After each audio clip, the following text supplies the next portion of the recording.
नमस्कार, मी दीपक राऊत तुमचे स्वागत करतो आजच्या शेअर मार्केट अपडेटमध्ये। आज मार्केटनं सुरुवात स्लाइटली निगेटिव्ह, निफ्टी 40-50 पॉईंट मायनसमध्ये गेलेली। बँक निफ्टी जवळपास 300 पॉईंटच्या आसपास मायनस होती, पण त्यानंतरनं रिकव्हरीची अपेक्षा होती। निफ्टीमध्ये रिकव्हरी आली। निफ्टी ऑलमोस्ट एंटायर लॉस 50 पॉईंटचे जे काही डिक्लाइनिंग होती ती रिकवर करून फ्लॅट आलेली, पण बँक निफ्टीमध्ये मात्र रिकव्हरी आली नाही आणि उलटं बँक निफ्टीमध्ये पडझड वाढत गेली। परिणामी निफ्टीमध्ये सुद्धा पडझड आली आणि सरतेशेवटी महत्त्वपूर्ण सपोर्ट जो आहे बँक निफ्टीनं 56,500 तो ड्युरिंग द डे ब्रेक केलेला।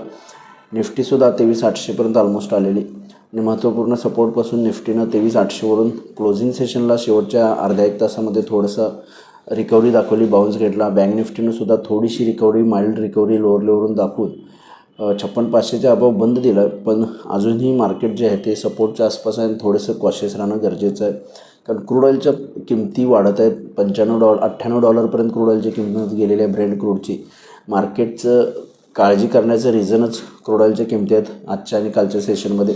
कालही मार्केट खाली आलं, क्रूड ऑइलच्या किमती काल ऑलमोस्ट $94पर्यंत पोचल्या, त्या आज $98पर्यंत गेल्या आणि सौदी अरबच्या काही शिप्सवर, 1-2-3 शिप्सवर इराणकडून हल्ले झालेत, त्यामुळे त्या शिप्स स्टक झाल्यात आणि त्यामुळे जर क्रूड ऑइलचा फ्लो स्ट्रेट ऑफ हॉर्मुझमधून पूर्णच बंद झाला तर थोडंसं क्रूड ऑइलच्या किमती आणखी वर जातील, या काळजीमुळे आज मार्केटमध्ये जे आहे ते फॉल बघायला मिळालं। पण क्लोजिंगला थोडीशी रिकव्हरी आलेली आहे, पण हे US इराणच्या वॉरमुळं थोडंसं मार्केट जे आहे ते परत पुन्हा साशंक झाले आणि वाढत्या क्रूड ऑइलच्या किमतीमुळे इन्फ्लेशन वाढलं तर थोडंसं इकॉनॉमीला प्रॉब्लेम क्रिएट होईल, त्यावर मार्केटमध्ये मंदीचं सावट बघायला मिळते, एव्हन अंडर परफॉर्मन्स बघायला मिळते।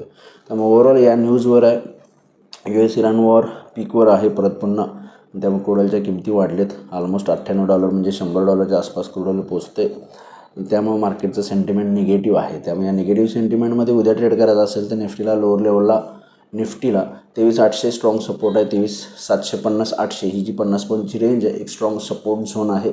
जर 23,800 इंटॅक्ट राहिला, प्रोटेक्ट राहिला तर रिकव्हरी 24,000पर्यंतची निफ्टीला येऊ शकते। बँक निफ्टीमध्ये सुद्धा 56,500, 56,400 आणि 500 ही जी रेंज आहे ती सपोर्ट रेंज आहे। जर 56,500 प्रोटेक्ट राहिला तर 57,000पर्यंतची एक रिकव्हरी बँक निफ्टीमध्ये सुद्धा येऊ शकते। या अनुषंगानं तुम्ही उद्या बँक निफ्टीमध्ये ट्रेड करू शकता, पण हायर लेवलला थोडंसं जे आहे त्या ग्लोबल न्यूजच्या सेंटिमेंटमुळं थोडंसं हायर लेवलला दबाव बघायला मिळू शकतो। जर काही वातावरण निवळलं, सौदी अरबकडून अजून स्टेटमेंट आलेलं नाहीत ऑफिशियली, पण जर काही थोडंसं वाद निवळला, क्रूड ऑइलच्या किमती जर खाली आल्या तर थोडंसं मार्केटला एक रिकव्हरीची होप्स आहेत, पण सध्या तरी कोणत्याही प्रकारे क्रूड ऑइल खाली येत नाही, त्यामुळे निफ्टीला रिकव्हरीचे होप्स थोड्याशा मंदावलेले आहेत। या अनुषंगानं उद्या ट्रेड तुम्ही करू शकता। आज NSEमध्ये 900 शेअर्स वाढले, त्या बाजूला 2,000 शेअर्स पडलेत। निफ्टीमध्ये 20 शेअर्स वाढले, त्या बाजूला 30 शेअर्समध्ये पडझड आहे।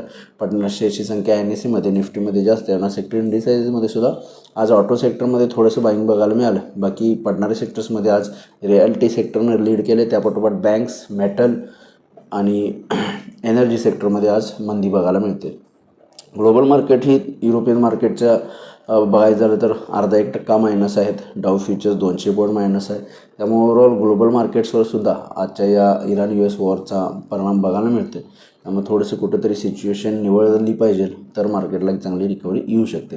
तर बघूया उद्या मार्केट कशा पद्धतीनं बिहेव होते। माझा व्हिडिओ ऐकला त्याबद्दल धन्यवाद। माझा व्हिडिओ लाईक करा, शेअर करा, माझ्या चॅनल सबस्क्राईब करून डेली अपडेटसाठी बेल आयकॉनला क्लिक करा। धन्यवाद।